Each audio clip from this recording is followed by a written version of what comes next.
Assalamualaikum warahmatullahi wabarakatuh.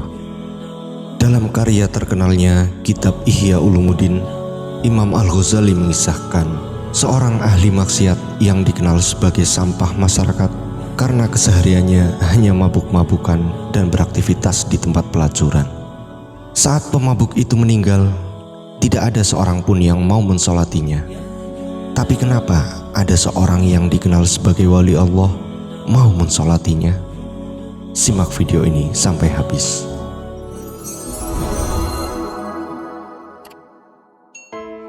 Suatu hari, laki-laki ahli maksiat tersebut meninggal dunia. Tidak ada anggota masyarakat yang simpati pada jenazah laki-laki setengah baya tersebut, termasuk juga pada keluarganya. Istri pemabuk sendiri tidak menemukan anggota masyarakat yang berkenan membantunya untuk memikul jenazah suaminya yang pemabuk itu. Istri pemabuk tersebut terpaksa membayar 2 orang untuk memikul keranda yang berisi jenazah suaminya ke musola. Ia juga tidak menemukan jamaah musola yang berkenan mensalatkan jenazah suaminya. Istri pemabuk kemudian memutuskan untuk melanjutkan prosesi pengurusan jenazah. Ia lalu membawa jenazah suaminya ke padang pasir terbuka untuk dimakamkan. Tak disangka ia mendapati seseorang yang seakan telah menunggu lama jenazah suaminya untuk mensolatkan jenazah tersebut. Orang itu tidak lain adalah orang zuhud yang uzlah di sebuah bukit di tepi kota yang terkenal kewaliannya di kalangan penduduk.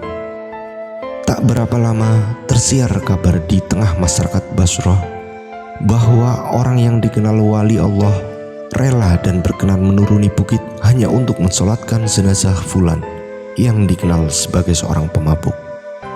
Masyarakat Basrah pun sambil terheran-heran lalu berduyun-duyun merapat ke lokasi pemakaman.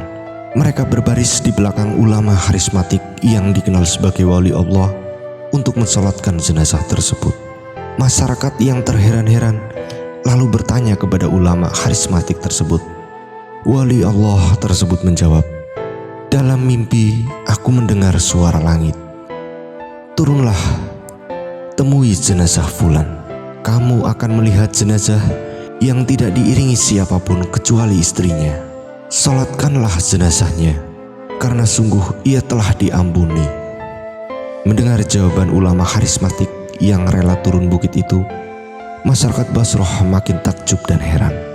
Sedangkan ulama karismatik ini juga belum mengerti alasan pengampunan Allah terhadap jenazah laki-laki yang pemabuk dan ahli maksiat tersebut. Wali Allah itu kemudian memanggil istri pemabuk untuk menggali keterangan perihal apa yang diamalkan oleh pemabuk suaminya itu.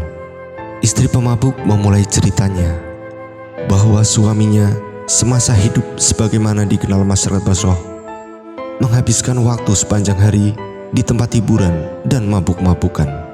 Kemudian ulama tersebut bertanya lagi, "Coba kamu perhatikan kebaikan kecil apa yang pernah dilakukan suamimu?" tanya ulama karismatik tersebut. Sementara masyarakat memperhatikan dengan hikmat jawaban istri pemabuk tersebut. Kemudian istri pemabuk tersebut menjawab, "Baik, ada 3 hal yang kuingat," jawab istri pemabuk.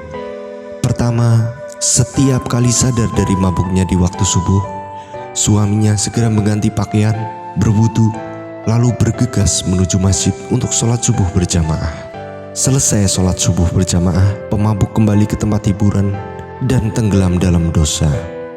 Kedua, rumah pemabuk tidak pernah sepi dari 1 atau 2 anak yatim yang disantuni. Bahkan tidak jarang kebaikan pemabuk terhadap anak-anak yatim tersebut melebihi kebaikannya terhadap anaknya sendiri. Ketiga, tidak jarang suaminya sadar di tengah mabuknya pada gelap malam, lalu menangis dengan penyesalan dan bermunajat, "Wahai Tuhan pemilik sudut-sudut neraka jahanam, apakah Engkau akan memenuhi sudut-sudut jahanam itu dengan raga yang hina ini?" Mendengar keterangan istri pemabuk itu, ulama karismatik itu berpaling menunggu pemakaman selesai sebelum kembali ke atas bukit di tepi kota Basrah. Keterangan istri pemabuk menghilangkan keheranan yang sebelumnya hinggap pada dirinya dan masyarakat kota Basrah. Demikian cerita yang diangkat oleh Imam Al-Ghazali dalam karyanya Ihya Ulumuddin. Kisah ini memberikan pelajaran kepada kita agar tidak memandang hitam atau putih seorang di masyarakat dan tidak meremehkan kebaikan sekecil apapun dalam agama Islam. Wallahu a'lam.